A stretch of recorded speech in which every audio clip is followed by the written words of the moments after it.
اللہ کے نام سے جو بڑا مہربان اور نہایت رحم کرنے والا ہے۔ اسلامی ہسٹری MB کے ناظرین کو السلام علیکم۔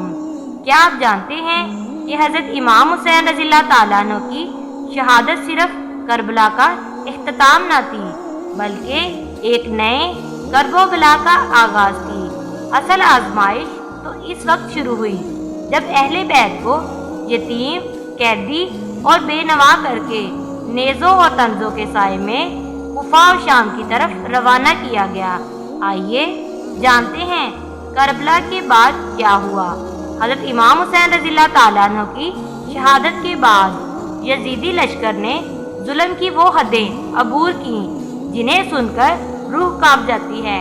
اہل بیت کے خیموں میں آگ لگا دی گئی، بچوں کو مارا پیٹا گیا، عورتوں کے سروں سے چادر تک چھین لی گئی۔ یزید کے سپاہی قیمتی اشیاء لوٹنے میں مصروف تھے اور امام حسین رضی اللہ تعالیٰ عنہ کے لاشے کو نیزوں سے چھیدا جا رہا تھا۔ سیدہ زینب رضی اللہ تعالیٰ عنہ، امام زین العابدین رضی اللہ تعالیٰ عنہ اور باقی اہل بیت کو قیدی بنا کر اونٹوں پر سوار کر کے کوفہ لے جایا گیا۔ یہ وہ قافلہ تھا جس کے مردوں کو شہید کر دیا گیا تھا اور باقی قیدیوں کو زنجیروں میں جکڑ کر شہر شہر ذلیل کیا جا رہا تھا۔ جب یہ قافلہ کوفہ پہنچا تو لوگوں کا ہجوم امڑ آیا۔ کچھ لوگوں نے ان کے ساتھ ہمدردی کی، کچھ نے تماشا سمجھا۔ سیدہ زینب رضی اللہ تعالیٰ عنہ نے کوفہ کے دربار میں وہ خطبہ دیا جس نے لوگوں کے دل دہلا دیے۔ آپ نے فرمایا، اے کوفہ والو، کیا تمہیں شرم نہیں آتی کہ تم نے رسول اللہ صلی اللہ علیہ وآلہ وسلم کے نواسے کو پیاسا قتل کر دیا؟ کیا یہی وفاداری ہے؟ یہی تمہارا ایمان ہے؟ پھر اہل بیت کو کوفہ سے شام روانہ کیا گیا۔ یزید کے دربار میں یہ سفر بہت تکلیف دہ تھا، نہ مناسب سواری، نہ کھانے پینے کا انتظام اور ہر جگہ تضحیک کا نشانہ۔ لیکن سیدہ زینب رضی اللہ تعالیٰ عنہ ہر مقام پر ڈٹی رہیں، اپنے بھائی کا مشن زندہ رکھا اور نہایت جرات اور بہادری سے ہر ظلم کا سامنا کیا۔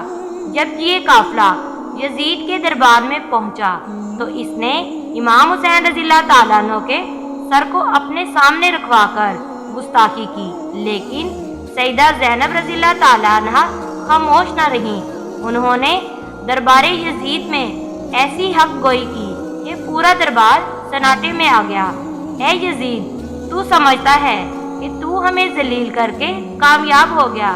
نہیں، ہم نے اسلام کی جڑوں کو خون سے سینچا ہے اور تیرے ظلم کی مدت تھوڑی ہے۔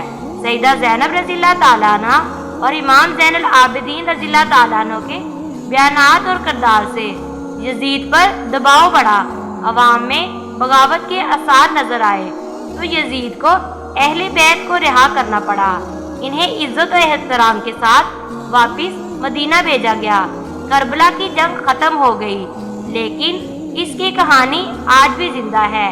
یہ قربانی ہمیں سکھاتی ہے کہ حق کے لیے جان دینا آسان ہے، لیکن ظلم کے خلاف زبان کھولنا اور حق پر ڈٹے رہنا، یہی اصل اسلام ہے، یہی اصل حسینیت ہے۔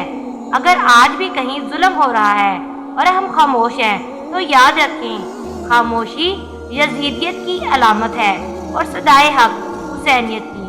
حضرت زینب رضی اللہ تعالیٰ عنہ کا اس واقعہ میں بہت اہم کردار ہے۔ اور اگر آپ کو ویڈیو پسند آئی ہو تو ویڈیو کو لائک اور شیئر ضرور کریں اور بیل آئیکن ضرور پریس کریں تاکہ ہر نئی آنے والی ویڈیو کا نوٹیفیکیشن آپ کو بر وقت مل سکے۔ اس طرح کی اسلامی ویڈیوز دیکھنے کے لیے ہمارے چینل اسلامی ہسٹری MB کو ضرور سبسکرائب کر کل کی ویڈیو ضرور دیکھیے گا، اس میں ہم بیان کریں گے کربلا کا پس منظر۔ جزاک اللہ۔